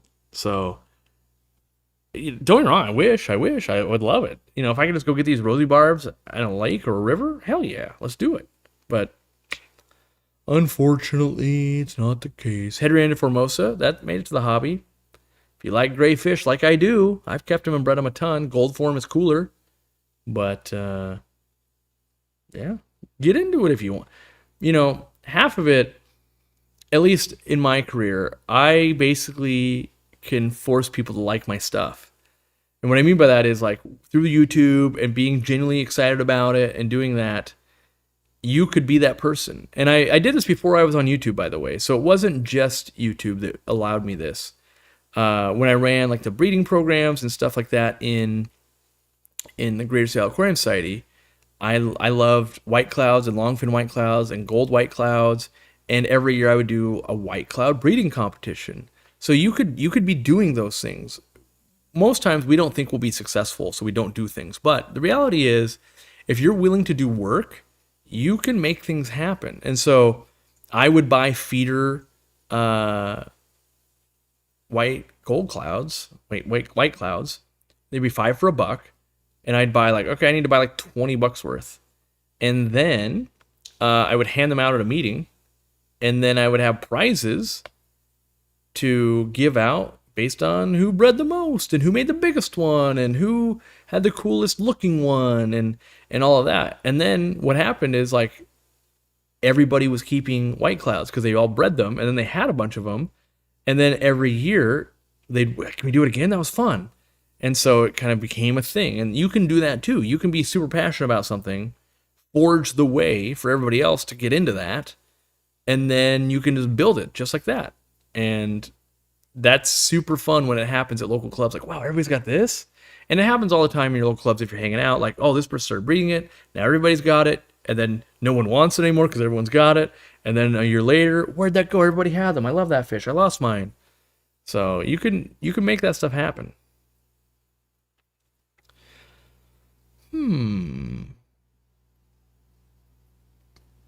I can't even imagine trying to keep aquariums in Florida. All those power outages during hurricane season has to be a drain. Yes, but I also believe you can set your aquariums up to not need a whole lot of power. Aquatic Galleria, a partner store, is pretty much the only freshwater focused store in Tampa. I'm telling you, freshwater stores are not very common in Florida compared to how they should be. Florida's like the mecca of fish, really, in America. Like there's a lot, but somehow not so much freshwater. Also in Florida with the co-op air pumps, we usually are fine. Power outages come when it's warm out, so temp's not an issue. Yeah, I mean, if you take, there's always, you can be like, I was out of power for 7 years. Like, sure, that's going to be hard. But our air pump at 40 hours with a battery backup, which is on the other table, that might get you another 50 hours. Like, you're already at 90, you can get to 96 hours, right? It's 4 days. And then, maybe you have solar, as in you buy a $20 solar thing off Amazon, you can recharge one of the battery banks. You can, in my opinion, because I've played with it, ponds stuff outside, you can limp along through it, and then you just understock and you oversize the aquariums and you do these things so that when you have the disruption, it'll go okay. Oh, the Pow Fangi puffers have been caved up for 14 days now.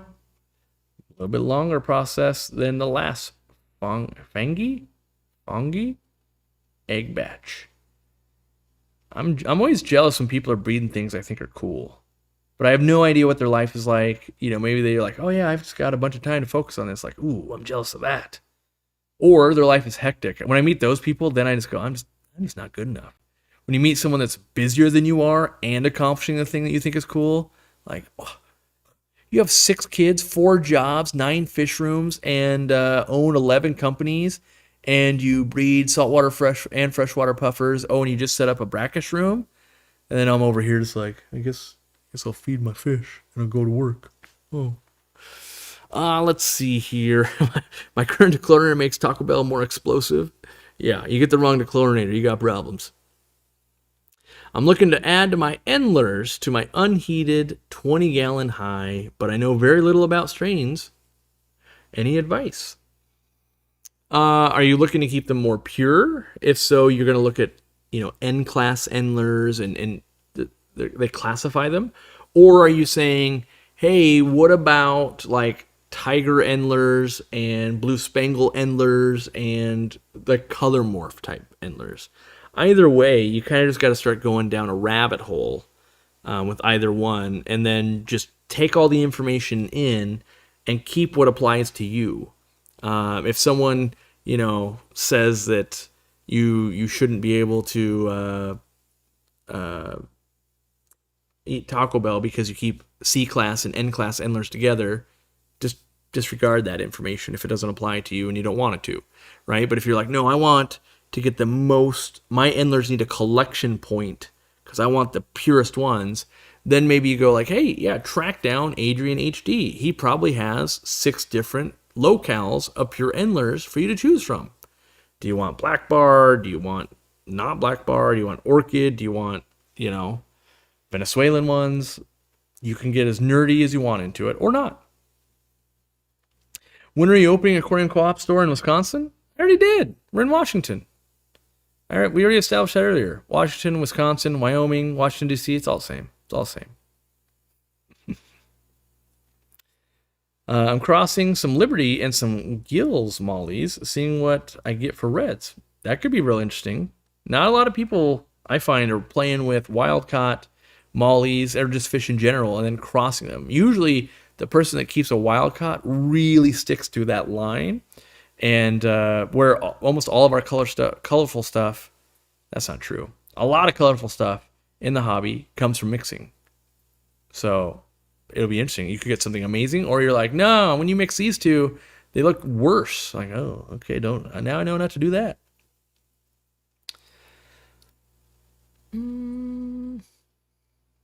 I've got Taco Bell on the brain today. I've had it on the brain for like a month and a half. But I refuse to eat it because it's so terrible now. Every time, like the 1 or 2 times a year, I'm like, yeah. And then I go, that was really expensive. They for sure messed up my order. And it was not good. Like, on none of the levels does it hit. It's like, why do I keep allowing myself? And I'll download the stupid app. And then like, all right, yep, if you do the hokey pokey 6 times, you can get 1 taco for 69 cents, and then everything else is 3 times too expensive. I'll go through the whole rigmarole, and then it still is bad. I thought it was almost shocking. So we were getting to the store early on Saturday morning so we could work on it. And we roll through McDonald's, Zenzo and I, and he wanted coffee and an egg McMuffin, and I had 2 of their sausage burrito things. Well, we literally roll up, and Zenzo starts ordering. We're like, "What's your 4-digit code?" And we're like, "We don't have one."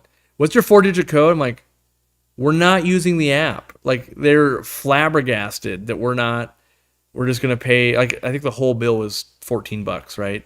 But they just assume, they're like, no one would actually just pay this full price. You need to go through all the crazy steps with this app for us to interact with you.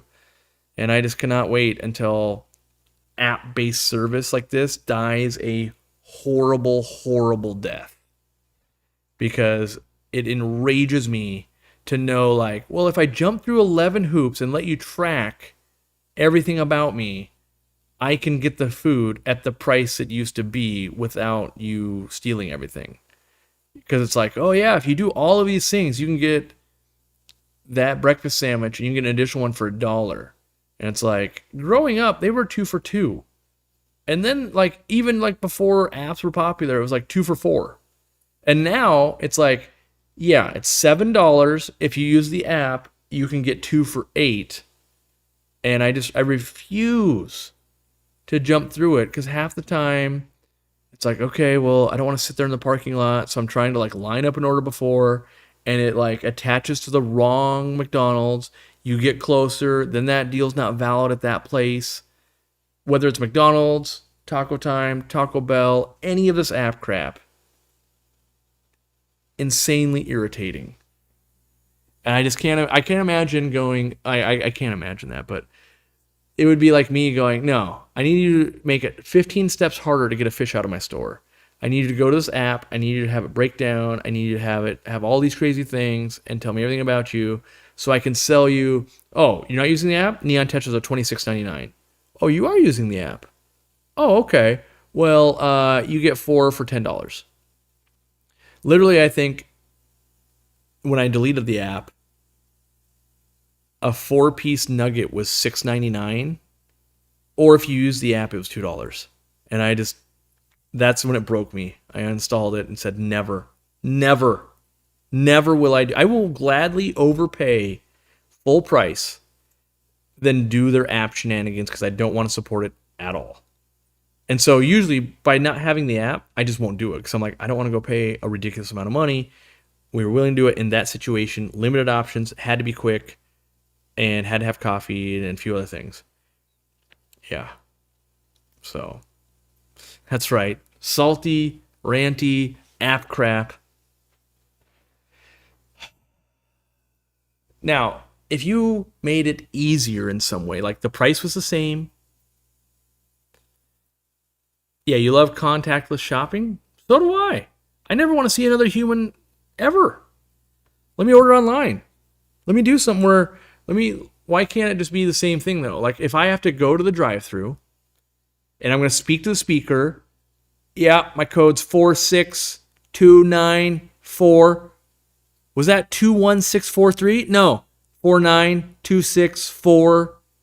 Anything else for you? No, I already ordered online. Please pull the second window. You get to the second window and they're like, yeah, we're running late. I need you to pull ahead and go ahead and park there. And so you're like, all right. Then you sit there for 11 minutes, and eventually someone comes out, half your food's cold, they didn't give you a straw, you don't have a napkin, you got 1.5 packets of ketchup because it didn't specify that you wanted ketchup. All of those things go wrong, where if I just roll up, speaker, yep, I'm going to need these 3 things. And they go, what? Yeah, these 3 things. Okay, I'll see you at the next window. You give them the money, you pull up, you wait the same 11 minutes, and you get the same shortages, and you drive off. But I shouldn't have had to add extra steps for the bad experience. That's all I'm saying. Got to make it better in some way, and it doesn't. That's the problem. All right. Gonna get Aquariumcoop lights for my 8-foot fish tank. I've heard you recommend using all 24-inch lights, the pros and cons, or a mix of 48, 30, 24s saves me $300. So in an 8-foot tank scenario, wait, hold on. 8 tanks, not an 8-foot tank, 8 tanks. Okay, that changes it. With 8 different aquariums, all I'm saying is if you buy in 2-foot increments, usually they're more versatile. So you've got a 30-inch tank. If you buy a 24-inch light, if you ever get rid of that 30-inch tank and you want to put it on a 24-inch tank, you can. Awesome, right? Meanwhile, if you had a 24-inch tank, like a 20 high, and you didn't have a 30, and you upgrade to a 30 next year, that light will fit that, right? So in general, when it comes to building a fish room or tanks, you get 2-foot, 4-foot, 6-foot, 8-foot. Kind of goes in those denominators. But if you know, you're like, oh, I'm never going to change these. Like, so that's why I was saying if it's an 8-foot tank, like most people don't get rid of an 8-foot tank. Like you pay a lot of money for that. So in that case, I'd be like, just get 4-footers. But if you are a person that like, yeah, I'm buying used tanks and this and that, and I'm switching it up a lot, you have 4-foot tanks, then you go and you get, oh, I want to switch to 30 or 40-gallon breeders. Well, now your 4-foot lights are useless. Or if you'd use 2-foot lights, you go from a 75 to 240 breeders, you can do that. So I would say think of what you're going to do, and then, where you're saving $300, that's a lot of money to be saving. But if you need to be modular and you're changing things up a lot, you're not saving any money if you're like, well, this light's too big and it's going to sit over there, and I got to go buy another new light. So use that information the way you will. I'm glad I'm not the only one. I don't like those games either. Yeah. Fast food hasn't been fast in decades. All you got to do is make it better. That's all I'm asking. Like, I'm willing to jump through some hoops if you make it better, but it's the same reason I don't like going to self-checkout at Home Depot, because I'm always buying plumbing parts. And if you have ever bought plumbing parts at Home Depot, you better take the whole afternoon off if you've got 70 different PVC fittings for your fish room. It says I need help, and then you hand it to them, and then they do this. Yeah, it's not scanning. And I go, yeah, I know. And they go, how many got of these? And I go, yeah, 24. And they go, all right. And they start trying to look it up on the thing. Meanwhile, your food at home is burning. You're off vacation. You booked 2 weeks to go to Home Depot, but you've run out of vacation time. And then they ring it up, and you literally watch them, and they ring up like, no, that's thread to slip. This is actually slip to slip.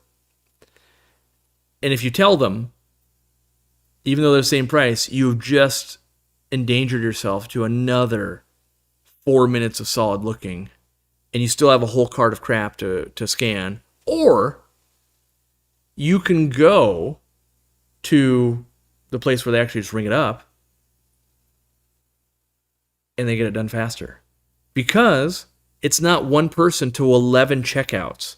Because that credit card reader's not working, this person can't find a barcode, this person's not even at the right store, they're supposed to be getting a haircut, but they're in Home Depot trying to buy garden shears for some reason, and then you've got that guy puking, that's the drunk guy, that's the 2 guys that are just stealing entire toolkits walking out the door, and it's one person to 500 customers. Or if you just go to the normal checkout, you're like, yeah, I got out of here in 11 minutes. It should have been 3 like it was 10 years ago, but it's 11 minutes now. Hate it so bad. So contactless, I just buy them online. They are literally cheaper, and I don't have all the delays. Buy plumbing parts at Tractor Supply? I could. Let's see here. A fillet of fish is so small, it's like fillet of sunfish. Yes. We did buy one on the way back buying our soda machine. I only got like 4 bites before I'm like, I can't even eat this. And I used to love filet-o-fish as a kid. Like, not as a kid because they were expensive back then, but like, it was a treat. You're like, ooh, I get to get the filet fish. They were like $4 or $5 back in the day, and this is when you only ate off the dollar menu. But you're like, I can get the filet fish. What's next? You're gonna let me get a quarter pounder? Not on sale? Not 2 for 2? Whoa, it's a big day at the McElroy house. And now that filet fish, no joke, is like this big. I should go buy one, except I don't want to give them the money, so I can take a picture of my hand. You're like, that has to be Photoshop. Like, no, that is a $7 filet fish, technically. Yeah. My wife, no, not the filet fish. Don't get him started. Oh, man. Yep, springing for the filet fish. That's right. That's right. Let's see here. We got 10 minutes left. Maybe we can answer some fish stuff instead of filet fish. App-based service is solely for data mining. Yes, it's true. It's true. Jenna's making spaghetti tonight. App free. Just at some point, apps are gonna make it to the table somehow. I don't know how yet, but somehow it will. Have I gotten anything from Twin City Guppies? Not lately. I was shopping his website the other day though, but he had good guppies. He just didn't have the ones. I was looking for a specific line of 24 karat gold. He just didn't have them. He had different ones.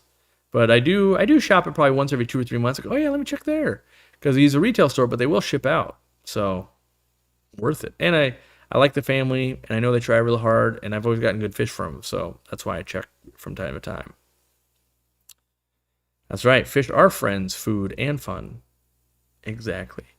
Someone was asking me that, and like, do people ask if you eat fish? And I go, every convention. There's lots of people like, huh, do you eat fish? I'm like, yeah, of course. And then the guy that asked me, he works for me, and then he's like, yeah, fish eat fish, and I'm like, exactly. Like, they think it's gonna be like, it's always the spouse of the fish nerd, and they're just trying to fit in, and it's like, yeah, of course I eat fish. Yeah. In fact, the first time I ever set up an aquarium, I was eating fish while doing it. I love when all the fast food will do fish, because it's usually pretty good back in the day. And Jack in the Box had the best fish. It was so good. And they had good tartar sauce that went with it. So that's right. We're doing homemade chili for dinner tonight. Much better for discussion. Did I email Kang? Of course I did not. I could message Kang, but I don't like talking to other humans. For me, and I bet a lot of people are like this, it's 12:12 at night, and I'm binging trying to find guppies I want to buy, and emailing someone means I'd have to wait for a response. I am looking to spend money and satisfy the fish buying experience with no speed bumps in between that. By the time he gets back to me tomorrow, I will have moved on to, like, I don't have time for fish. What am I doing? So I know that buyers are the same way I am. A lot of you guys are. And so any barrier we put into buying it of like, oh, you'll have to wait. Like, nope, ain't doing it. And so I do everything I can to ship out as fast as I can. I try to, like, buying plants on Sundays is the best. We're working on how can we make that not be the best? How can you order it anytime? Like, Saturday is not as good as Monday or Sunday, that type of thing. So it's like, how can we break this up? How can we, because any barrier, even if you're just like, well, I'm going to buy it from a competitor, they just won't tell you they don't ship on Sunday. You'll just buy it and they'll wait anyway. So yes, team introvert, no doubt. I do not want, don't get me wrong, I have to do stuff and I like people, but if you give me a choice, I would just press a magic button and my stuff arrives and there's no outside input from anybody ever.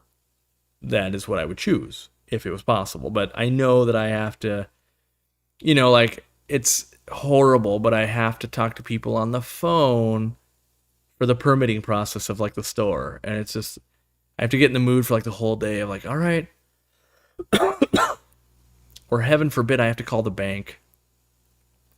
We put your card on hold because you have 400 employees and they're all buying stuff, and we've determined this $11 charge over here is a problem. And then they're like, please confirm these 11 transactions after 22 minutes on the phone. I'm like, did you buy a fillet of fish in this city that normally don't buy anything? Like, yes, I did, and it was horrible. So I don't buy fillet of fish. All right, we got 5 minutes. Yeah, the phone is a no-go for me for dang sure. Hate it. Remember the old commercials? Where's the beef? Wonder why we don't see that anymore. Yeah, that's shrinkflation. I joined my local aquarium society to break out of my hermit tendencies. I did too, or I do too.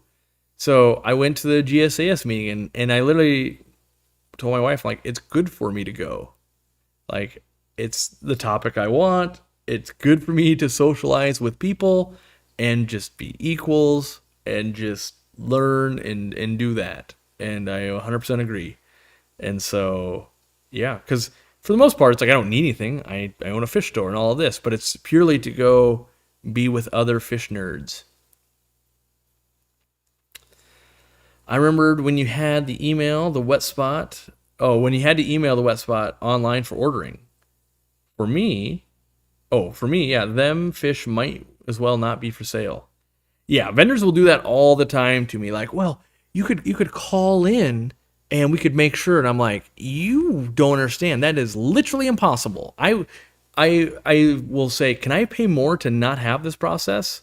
I don't want interaction because you will try to sell me stuff I don't want. You will try to make friends. None of that. I don't have time. I don't want it. You know, I don't want the pleasantries. I know you're a good person. It's fine. Yeah, I don't want that experience. Honestly, I don't even want to email it. I'm still flabbergasted that, like, we are able to do it. We provide, you buy stuff online, even as a wholesale customer, and you don't have to interact with us. You can interact with us, but you don't have to. Most of our wholesalers, we still have to actually interact with them. And it's so inefficient because when you introduce people, they introduce mistakes. Like the robot, when I click, I want 5 of these, doesn't make the mistake. When I say I need 5 of these, and you write down 55, or 5 on the wrong line item, that's a mistake. And so it's very irritating when, oh, well, we just updated our list and the barcodes are wrong. We'll get it to you next week. Of course you will. Of course you will. Shrimp Sanctuary. Great live session. I need to try how bad Taco Bell is on the next visit. You could bring that punishment on. In fact, you were very, very close to one when you came to visit me. Your hotel was like across the street, basically. I got dominated at the chili cook-off yesterday. Woof.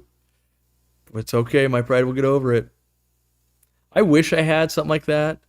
My wife can cook anything and pretty much make it amazing. I wish I had but if you had Corey's, trying to think of something like crazy obscure. Like, everything I keep thinking of is not nearly obscure enough.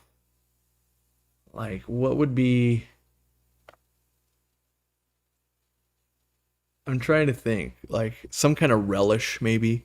Corey makes the best, like, pickle relish that you pair with... I'm trying to think of something real obscure. Like, that you pair with scallops. And just have people like, what? Like, yeah, world's best pickle relish for scallops. His specialty. And I win by default because there's no pickle relish cook-offs for scallops, so I am the best in class. Dan's Fish ships to Canada now? They do that. Yes. Which guide do I recommend for a Peru fish collecting trip? The one that I went with the most was Michael Barber with MT Amazon Expeditions, and I went once with I guess it was still MT Amazon Expeditions, but all of them have been through that. So I guess that's who I recommend. Different trips, but it was all the same owners of the trips. Is that true? No, that's not technically true either. I can't remember what it's called. There was one with Michael Barber and MT and Ian Fuller, and I've used that company. But then there's also now Michael Barber with MT Amazon Expeditions, and I've done that more. But because it's the same people that I interact with, it's like the same experience for me. So that's why it's like seems jumbled up. It's like that's kind of just it's the same diff. English style pickle and cheese sandwiches. I what do they call the person that like specializes in wine? Is it a sommelier or something like that? Sommelier. I want to be whatever that is, but for Vegemites. I can't. Oh yeah, it was called Go Wild Peru. So I went with Go Wild Peru the first time, and then it was all MTM Amazon Expeditions after that. But yeah, whatever like the Vegemite, which I've only had like twice because it's disgusting to me. But I want to be like the wine sniffer guy and can pair it with anything. Like, what are you eating? You're eating which vintage, which year of Taco Bell? Then you're gonna need the 29 Varley from Tuscany. Pair with that. Except I'm gonna do that with Vegemites. All right, it is 5 o'clock. We put the 2 hours in. We've hung out. We've got way off topic. We know that I'm an introvert. Lori Ann loves robots. Me too. I sell fish stuff. You should buy all of it. This may or may not do things. Hasn't really been proven or disproven to do any of the claims that we've made today. You should definitely buy all your plants on a Sunday right now because they ship out Monday, and that is the fastest they will get to you with the least amount of interruptions. We've got the new Easy Dechlorinator, which you should switch over to and just support us. Because basically, dechlorinator is dechlorinator. We got a cap on ours. Yeah. New stuff coming out. Air pumps selling out fast. Lights selling out too here soon. Buy all of our stuff. We'll do the best we can, and we'll let you talk to Candy. You can email customer service. We'll do all of that. Retail store we're trying to open, and that's all we focused on this week. We'll see if we can get it open sooner rather than later. I'll see you next Sunday. Compliment somebody. Enjoy nature daily. Chase those pheasants. Hang out with your dogs, even if they give you dog hair. And win a chili cook-off. Have good food. And we'll see you next week. All right. I'll find the button now. Bye-bye. Oh, by the way, last little thing. I'm not putting ads in my videos anymore. At least for now. I'm testing it. So even though YouTube keeps trying to slam 70-plus ads in this 2-hour live stream, after dinner, I usually remember to come back and delete them all. But even in my other videos, there's going to be an ad when you first start watching, then no more ads. I'm tired of it. I don't want to disrupt it anymore. If I truly believe that apps need to make it better, putting in commercials into my stuff does not make your viewing experience better. Even though I pay for premium, I don't like that experience. So I'm seeing if YouTube will punish me for doing that. If they don't, no more commercials for you guys, except for the first one. If they do, nothing I can do about that. So there you go. We'll see if we can go nearly ad-free-ish on the Aquarium Co-op. Besides, because I'm always hawking my own crap. So that's my logic, by the way. Like, it doesn't make sense to be like, buy Easy Dechlorinator, and then it kicks into a Taco Bell commercial, and then a Home Depot commercial, and then I try to sell you a mug, and then there's another commercial. So just buy my crap, and we won't have to have commercials. And that's, I think, better. For me, anyway. Hopefully better for you, too. All right, goodbye. We'll see you next week.